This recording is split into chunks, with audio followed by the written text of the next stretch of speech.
Exclusiva para la televisión. Pedro Delgado, expresidente del Banco Central de Ecuador y primo del presidente Rafael Correa, habló con el programa Zoom a la noticia de NTN 24. Delgado es prófugo de la justicia ecuatoriana y se ha convertido en un personaje incómodo para el gobierno del presidente Correa. Hoy rompe su silencio y cuenta ante las cámaras su testimonio. Según él, su primo Rafael tiene engañados a los ecuatorianos y solo utiliza a las personas e instituciones para su propio beneficio.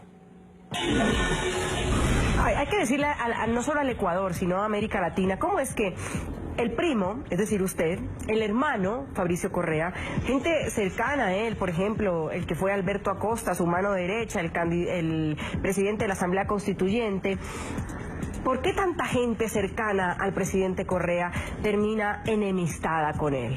Porque Correa finalmente lo que hace es utilizar a las personas y a las instituciones. Entonces, cuando las personas y las instituciones ya no son de interés de Correa, ya no sirven a sus propósitos, simplemente los descarta.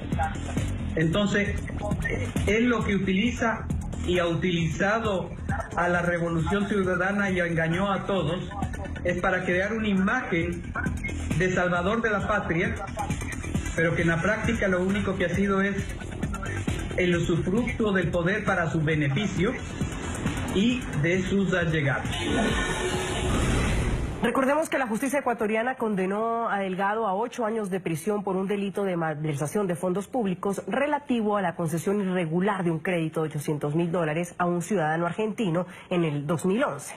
A una pregunta de la directora del programa Zoom a la noticia, Andrea Bernal, Delgado explica por qué no ha regresado al Ecuador a enfrentar la justicia. Acusó al presidente Correa de tener en sus manos el control de la fiscalía y los jueces del país. ¿En qué estado está hoy su proceso en el Ecuador y por qué no regresar al Ecuador para enfrentar la justicia? ¿Usted no confía en la justicia ecuatoriana, no confía en la fiscalía, no confía en el fiscal? A ver, Rafael maneja la fiscalía, maneja la contraloría, maneja los jueces, maneja todo el aparato de persecución y de instrumentación de procedimientos legales o cuasi legales, si se puede decir, ¿no? Entonces, ¿qué oportunidad puedo tener yo de una defensa real? Si, por ejemplo, a mí aquí en los Estados Unidos no se me ha permitido y no se me permite el poder de contratar a un abogado, de dar una delegación judicial que se llama, porque usted recuerde que para dar una delegación, una procuración judicial, yo tengo que hacerlo mediante una escritura pública notarizada, y aquí en los Estados Unidos yo lo tengo que hacer en el consulado, y a mí en el consulado no se me permite entrar y no me han permitido hacer ningún trámite, por lo cual sería la única persona que le buscan dar que se defienda sin la posibilidad de poder tener acceso a un abogado. Esa es la razón por la que en los últimos años quien ha tenido que ejercer mi defensa, y yo no he tenido un contacto con esa abogada, más allá de un par de conversaciones y correos, ha sido una defensora pública.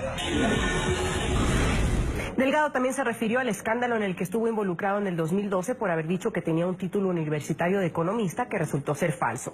Título que le permitió llegar a ocupar altos cargos del Estado.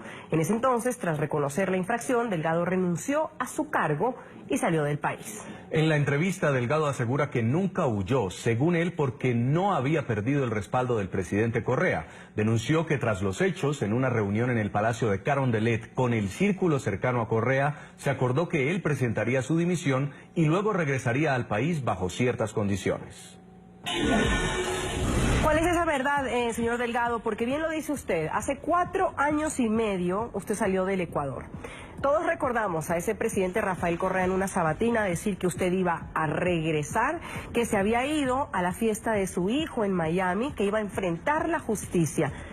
¿Por qué nunca volvió? ¿Por qué salí? Si usted recuerda, en diciembre del 2012, yo viajé y, ojo, yo no huí, salí y es más, hasta se dieron el lujo de saber en qué puesto del avión yo viajaba, ¿ya? Pero ¿cuáles fueron los hechos? Ese último día en el que yo estuve en Ecuador hubo una reunión en la Presidencia de la República en la que se acordaron que yo iba a presentar mi renuncia pública y iba a asumir esa responsabilidad y obviamente regresaba al país pasado esa fecha. ¿Se acordaron? ¿Quiénes acordaron? ¿Qué es lo que iba a pasar? En la reunión estuvo Fernando Alvarado, estuvo Berresueta, que era el secretario de la presidencia, y estuvo, no recuerdo su nombre, pero creo que es ahora el secretario de SECOM, participó también en su momento Alexis Mera. ¿Y qué es lo que se acordó? Como le digo, sí había un problema y un problema grave, y yo iba a dar esa renuncia, iba a regresar obviamente, pero también Alexis en su explicación que daba de los temas, indicando que siendo un problema grave, la parte de tecnicismo jurídico lo que indicaba es que primero ese hecho había sucedido en el 80-81, por lo tanto estaba prescrito. Segundo, era un documento privado, por lo tanto requería de un procedimiento de un juicio civil. Tercero, era un hecho que había sucedido en el exterior, un documento que se utilizó en el exterior, en Costa Rica, por lo tanto no cabía una demanda en Ecuador. El abogado que se haría cargo de ese procedimiento era Caupolicán Ochoa, y bajo esos entendimientos que iba a haber un juicio y que iba a haber una posible, digamos, resultado de ese juicio, pero en ese contexto de situación. Y Delgado rompe su silencio en un momento clave, cuando falta menos de un mes para la segunda vuelta presidencial en Ecuador. El exfuncionario, cuyo nombre está en el centro de las campañas políticas, aseguró que su caso es una cortina de humo. Según él, está siendo utilizado para evitar que se hable de los escándalos de corrupción ligados a los temas petroleros que salpican al oficialismo. Usted justamente lo ha dicho, por eso decide hablar en este momento, pero es un momento sin duda delicado en el Ecuador. Hay quienes dicen que se está jugando la historia del país frente a continuar con la revolución o cambiar de vía.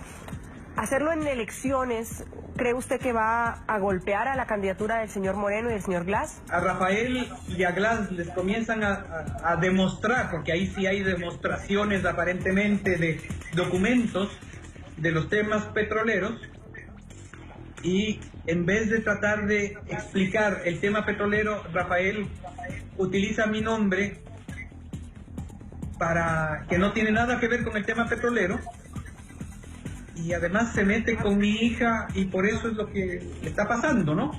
Yo lo que estoy haciendo en este momento, yo lo que espero es que tanto la oposición, porque la oposición, todos los líderes de opinión de la oposición están saliendo a decir que Delgado es el causante de la crisis, y Rafael está saliendo a decir que la oposición, el candidato de oposición es el causante de la crisis. Entonces lo que estoy diciendo es, vean señores, yo no soy el causante de la crisis a ambos lados. Si le afecta a Lenín Moreno, o le afecta a Glass, o le afecta a la oposición, lo único que estoy diciendo es, busquen realmente quién es el responsable de la crisis, y que creo que Rafael utiliza la crisis simplemente por interés político, porque de haber querido cerrar la crisis la pudo cerrar.